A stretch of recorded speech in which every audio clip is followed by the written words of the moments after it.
ईमानदारी से आए हाय हाय प्यार नहीं हरे ले रही की ससुरारी ले ये में तो दुनिया परेशान बा। कितना जने नीला ड्रम में गए, कितना जने टाइल्स के नीचे चला गए। बस भैया ये दुनिया परेशान बा। आए हाय बाहर है आज के प्रेम मोहब्बत।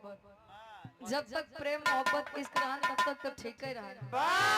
जब से कनका लव हो गया सब हो गया। प्यार के ऊपर कभी जी 4 लाइन लिखे कहे प्यार व्यार के चक्कर में, अरे प्यार व्यार के चक्कर में सब घर परिवार छूट गए। बेगाना से प्यार बढ़ल अब हमसे नाता टूट गई।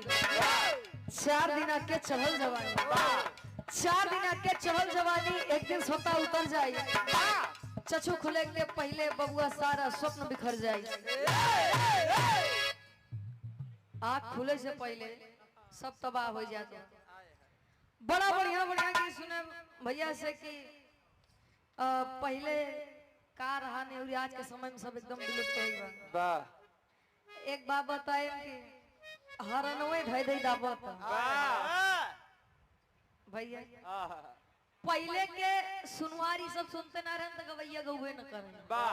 आज गवैया गावत बाटे तो गवैया एक बार गावत देखा 75 मिलियन 76 मिलियन मिलियन पे मिलियन गाना भागत बा। तो गवैया से ज्यादा सुने वाले परेशान कहा थे सौदा सब रखे के चाहिए जौन बिकाई तो नहीं बेच का भैया।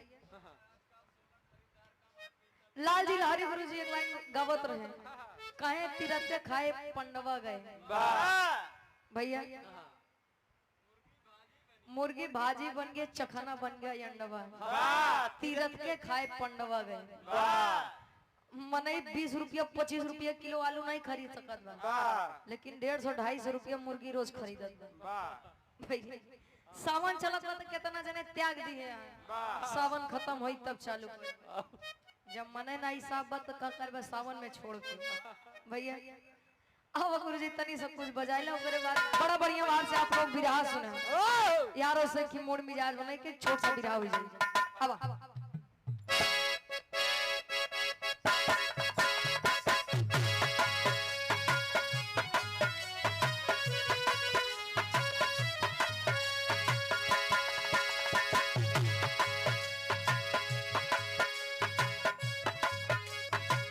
गीत के संकेत कहते हैं कोनो लड़का कोनो लड़की से कहे